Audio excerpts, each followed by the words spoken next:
Oh, you just lost a lot of progress. That's a deep frustration, a real punch in the gut.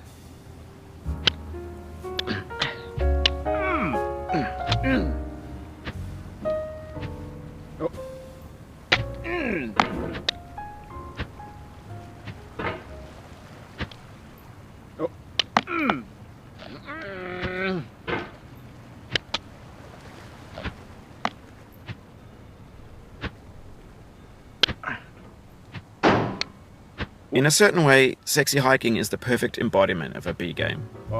It's built almost entirely out of found and recycled parts, and it's one of the most unusual and unfriendly games of its time. In it, your task is simply to drag yourself up a mountain with a hammer. That act of climbing, in the digital world or in real life, has certain essential properties that give the game its flavor. No amount of forward progress is guaranteed. Some cliffs are too sheer or too slippery, and the player is constantly, unremittingly in danger of falling and losing everything.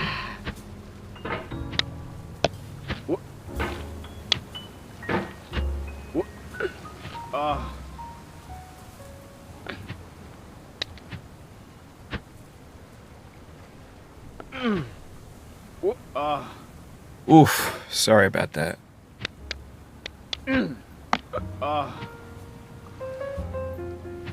Oh, it happened again. Keep on trying, don't let it get to you.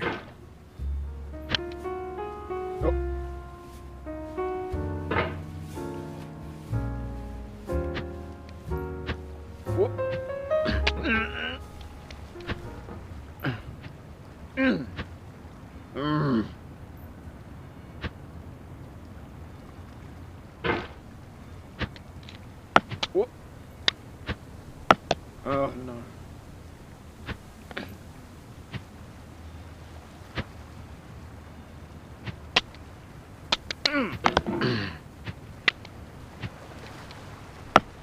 This thing that we call failure is not the falling down, but the staying down. Mary Pickford.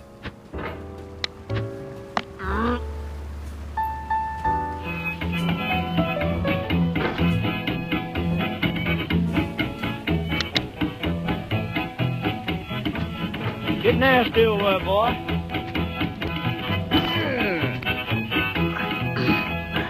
Going down the road feeling bad. I'm going down the road feeling bad. Going down the road feeling bad, and I ain't going to be treated this way. Oh,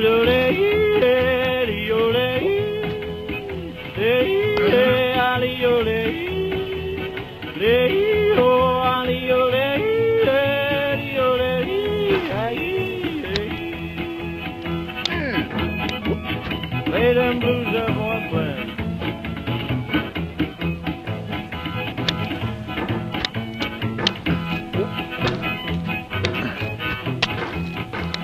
Down in the jail on my knees, I'm down in jail on my knees, down in jail on my knees, and I ain't going to be treated this way.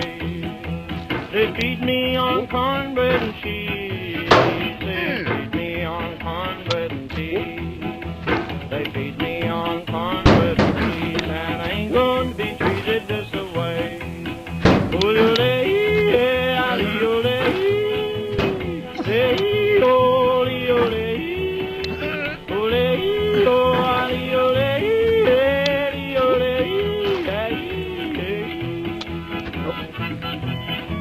Let's go to town, boys.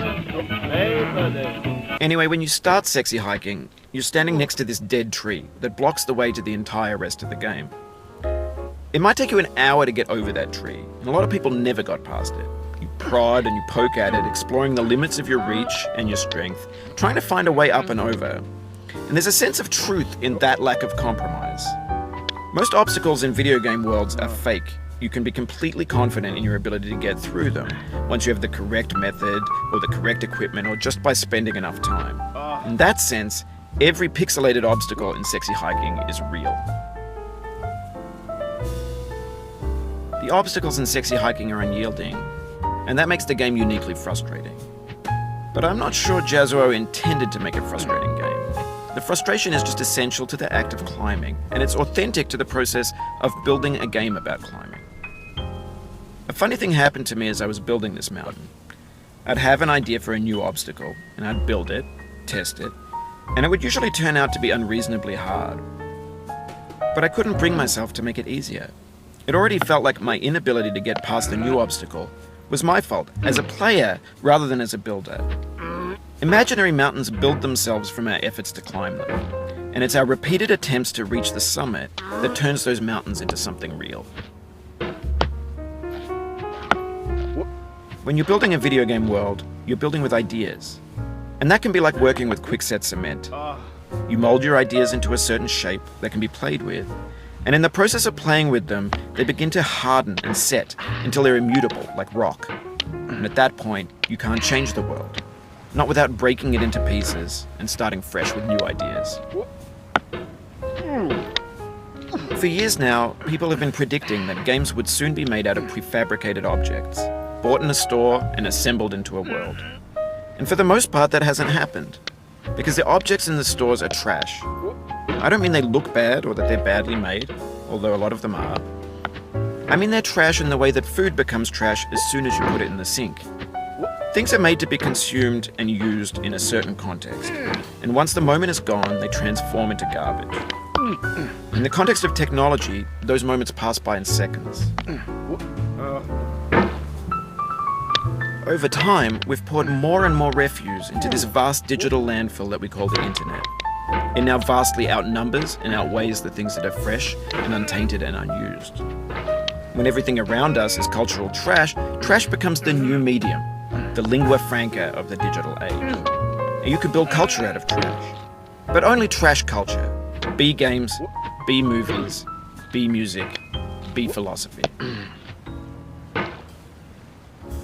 Maybe this is what digital culture is.